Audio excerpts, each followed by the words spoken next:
Και έχουμε εδώ πέρα το Σπύρο. Έχουμε εδώ Listerine Cool Citrus. Θέλω να νιώσω μια δροσιά στο στόμα μου, αυτό είναι το πρόβλημα μου, καταλαβαίνετε.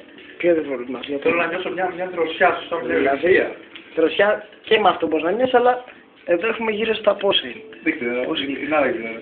Μην τα σκορπάς, ρε. Είναι γύρω στα 8-7. Τι 8-7 ρε μαλάκα. Κάλα δεκαριά. Πάνω από 10. Καλά.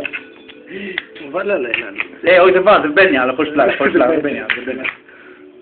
Λοιπόν, άρα το τρώμε αυτό. Ξεκινάμε με αυτό και βλέποντας. Τα έχει πάρει όλα. Άμα θες μια ανάση να πάρεις και ρίξε, έχει νεράκι. Για να το νερό. 1, 2, 3, πάμε. Ωραία γεύση, έτσι. Ωραία γεύση,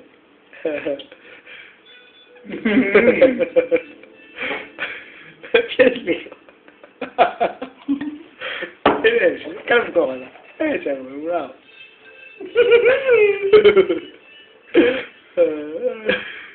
Πιες κι άλλο, πιες κι άλλο λίγο. Μη ακόμα. Όχι ακόμα. Κρατήσεις. Κρατήσεις,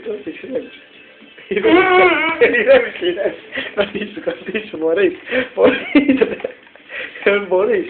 Όλο το ειστήριο φτιάχνει, τόσο πάρα. Μπορείς. Το έχεις. Θες κι άλλο λίγο ακόμα.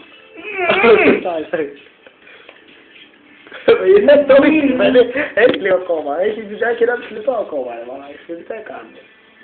Μπορείς. Πρέπει να το κρατήσεις, σκέψου κάτι άλλο, μπορείς. Θα σπάσει το ρεκόρ, είμαστε στα 2 λεπτά, περίμενε. Το σπάσει το ρεκόρ, περίμενε.